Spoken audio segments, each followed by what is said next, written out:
Hello दोस्तों, आप सभी कैसे हैं। आशा करता हूं कि आप सभी स्वस्थ होंगे। दोस्तों, आज इस वीडियो में हम लेकर आए हैं कि ग्रामीण डाक सेवक में बम्पर वैकेंसीज निकाली गई हैं, जिसके ऑनलाइन एप्लीकेशन कब से शुरू होंगे, अंतिम तिथि क्या रहेगी, कितना एप्लीकेशन फीस आपको जमा करना है, क्या क्वालिफिकेशन मांगी गई है, टोटल पदों की संख्या कितनी है और किस स्टेट में कितने पद निकाले गए हैं, ये सारा कुछ इस वीडियो में डिस्कस करेंगे। अगर अभी तक आपने चैनल को सब्सक्राइब नहीं किया, सब्सक्राइब करें, वीडियो को लाइक करें और ज्यादा से ज्यादा शेयर करें ताकि ये वीडियो उन सभी दोस्तों के पास पहुंचे जो ग्रामीण डाक सेवक की जॉब करना चाहते हैं। तो आइए सबसे पहले बात करते हैं इसकी प्रारंभिक तिथि की। तो इसके ऑनलाइन एप्लीकेशन शुरू हो चुके हैं। प्रारंभिक तिथि आप देख सकते हैं 10/2/2025 दिया है, यानी कि 10 फरवरी 2025 से ऑनलाइन एप्लीकेशन शुरू हो चुके हैं। अंतिम तिथि आप यहां पर देख सकते हैं 3/3/2025 दिया है, यानी कि 3 मार्च 2025 तक आप इसका ऑनलाइन एप्लीकेशन फॉर्म जमा करा सकते हैं। इसके बाद हम बात करते हैं आवेदन शुल्क की। तो एप्लीकेशन फीस आपको 3/3/2025 यानी कि 3 मार्च 2025 तक जमा कराना है। कितना आवेदन शुल्क आपको जमा कराना है, कैटेगरी वाइज आप यहाँ पर देख सकते हैं। अगर आप जनरल कैटेगरी, जिन्हें हम अनरिजर्व या फिर सामान्य जाति कहते हैं, या फिर आप ओबीसी, जिन्हें हम अदर बैकवर्ड कास्ट या फिर अन्य पिछड़ा वर्ग कहते हैं, उसके अंतर्गत आते हैं तो आपको 100 रुपए का आवेदन शुल्क देना होगा। अगर आप एससी, जिन्हें हम शेड्यूल कास्ट कहते हैं, पिछड़ी जाति कहते हैं, या फिर एसटी, शेड्यूल ट्राइब्स या फिर जनजातियां कहते हैं, या फिर आप पीएच में आते हैं, जिन्हें हम फिजिकल हैंडीकैप्स यानी कि विकलांग कहते हैं, तो आपको कोई आवेदन शुल्क नहीं देना है। अगर आप किसी भी कैटेगरी की महिला कैंडिडेट हैं तो आपको कोई भी आवेदन शुल्क यहाँ पर जमा नहीं करना है। इसके बाद हम बात करते हैं आयु की। तो आयु 3/3/2025 यानी कि 3 मार्च 2025 को कैलकुलेट की जाएगी। उस समय आपकी आयु 18 वर्ष से 40 वर्ष तक होनी चाहिए, यानी कि कम से कम 18 वर्ष और ज्यादा से ज्यादा 40 वर्ष होनी चाहिए। लेकिन अगर आप रिजर्व कैटेगरी में आते हैं तो आपको जीडीएस यानी कि ग्रामीण डाक सेवक के अनुसार जो भी छूट दी जाती है वो आपको दी जाएगी। इसके बाद हम इसमें बात करते हैं कि करेक्शन डेट की। तो जो करेक्शन डेट है वो आपको यहाँ पे दिया गया है 6 मार्च से 8 मार्च 2025 तक। इसका मतलब ये होता है कि जब आप ऑनलाइन एप्लीकेशन फॉर्म जमा करते हैं और उसमें कोई गलती हो जाती है, आप उसे सुधारना चाहते हैं, तो इस टाइम पीरियड में आप उसमें करेक्शन कर सकते हैं। तो करेक्शन डेट यहाँ पर 6 से 8 मार्च 2025 रखा गया है। कुल पदों की संख्या की अगर बात करते हैं तो 21,000 से भी ज्यादा पद यहाँ पे दिए गए हैं, 21,413।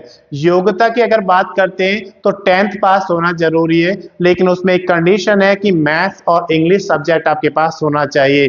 और अगर आपने मैथ्स और इंग्लिश सब्जेक्ट के साथ 10th यानी कि मैट्रिक पास किया है तो आप इसके लिए एलिजिबल हैं, आप इसका फॉर्म फिल कर सकते हैं। उसके अलावा आपको लोकल लैंग्वेज का भी ज्ञान होना जरूरी है। अगर ये आपको आता है तो आप इसका फॉर्म फिल कर सकते हैं। अब बात करते हैं कि किस स्टेट में कितनी वैकेंसीज निकाली गई है, सबसे ज्यादा वैकेंसीज किस स्टेट में है, ये सारा कुछ आप इस वीडियो में आगे देखेंगे।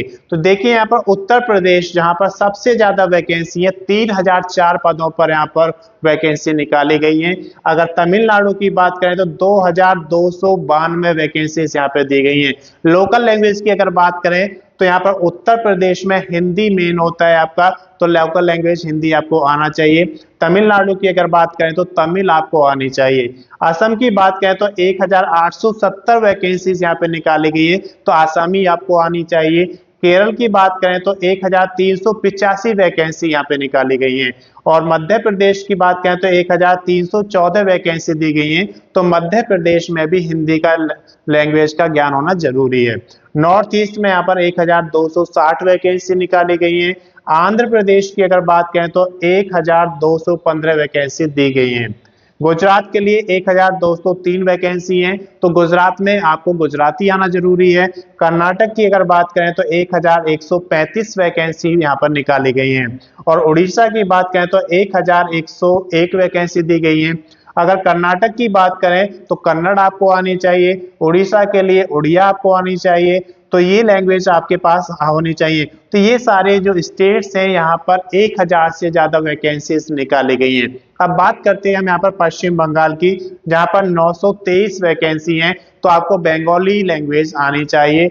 उसके बाद देखिए तेलंगाना यहाँ पे दिया है 519 वैकेंसी है, तो तेलंगाना आपको आना चाहिए यहाँ पर। उसके बाद उत्तराखंड की बात करें तो 568 वैकेंसी दी गई है, तो उत्तराखंड में आपके पास हिंदी आना अनिवार्य है।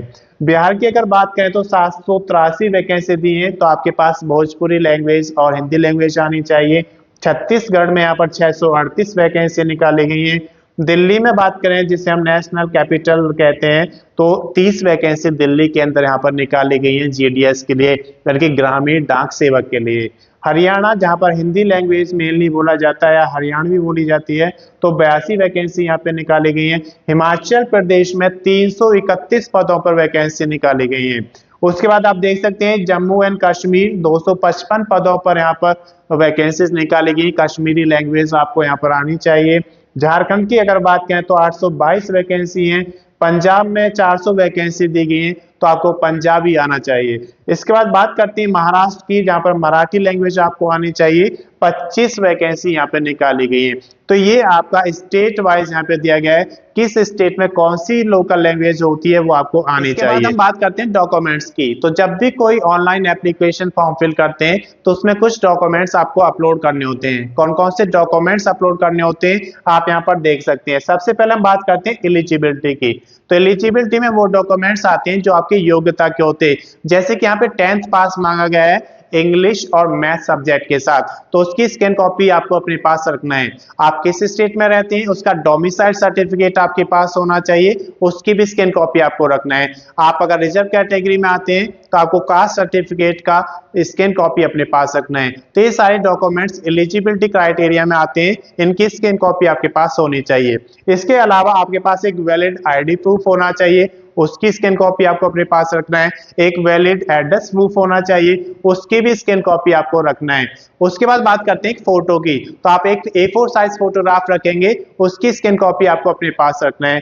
सिग्नेचर की अगर बात करते हैं तो आप एक पेज पर सिग्नेचर कर उसकी स्कैन कॉपी आपको अपने पास रखना है। तो ये सारे डॉक्यूमेंट्स आपको स्कैन कॉपी में रेडी रखने हैं, जब भी आप ऑनलाइन एप्लीकेशन फिल करेंगे तो ये डॉक्यूमेंट्स अपलोड करने होते हैं। बात करते हैं बेसिक डिटेल्स की, तो जब भी आप ऑनलाइन एप्लीकेशन शुरू करते हैं तो उसमें कुछ बेसिक डिटेल्स आपको देनी होती है, जैसे कि आपका name, father's name, mother's name, अगर परमानेंट एड्रेस और मेलिंग एड्रेस अलग अलग है तो दोनों आपको देना होता है। आपकी क्वालिफिकेशन, ये सारी डिटेल्स भरने के बाद आप उसमें डॉक्यूमेंट्स अपलोड करते हैं, और जब डॉक्यूमेंट्स अपलोड हो जाते हैं उसके बाद आप उसमें फोटो और सिग्नेचर को अपलोड करते हैं। जब ये सारी चीजें अपलोड हो जाएंगी उसके बाद आप उसका प्रीव्यू चेक करेंगे, और प्रीव्यू चेक करने पर आपको अगर लगता है कि सारी एंट्रीज सही है तो आप उसका फाइनल सबमिशन कर देंगे, और अगर आपको लगता है कि इसमें कोई गलती आपने की है तो आप उसे सुधारेंगे और उसके बाद उसका फाइनल सबमिशन कर देंगे। तो जब इसका फाइनल सबमिशन हो जाएगा उसके बाद आपको उसका प्रिंट आउट लेना बहुत जरूरी है। प्रिंट आउट लेने से आपको एक बेनिफिट रहता है, आपके पास एक रिकॉर्ड रहता है कि आपने कौन कौन से डॉक्यूमेंट्स यहाँ पे अपलोड किए हैं और कौन कौन से डॉक्यूमेंट्स आपको भर्ती में आगे जरूरी है। अधिक जानकारी आपको लेनी है तो अधिक जानकारी के लिए आप GDS यानी कि ग्रामीण डाक सेवक का जो नोटिफिकेशन है जनवरी 2025 का, उसे पढ़ेंगे तो आपको सारी जानकारी मिल जाएगी। मैं समझता हूं कि ये जानकारी आपके लिए पर्याप्त है। अगर अभी तक आपने चैनल को सब्सक्राइब नहीं किया, सब्सक्राइब करें, वीडियो को लाइक करें और ज्यादा से ज्यादा शेयर करें, ताकि ये वीडियो उन सभी दोस्तों के पास पहुंचे जो ग्रामीण डाक सेवक की जॉब करना चाहते हैं। अगर आपने पिछला वीडियो नहीं देखा है तो उसका लिंक मैं इसके डिस्क्रिप्शन में शेयर कर दूंगा, आप वहां से देख सकते हैं। धन्यवाद।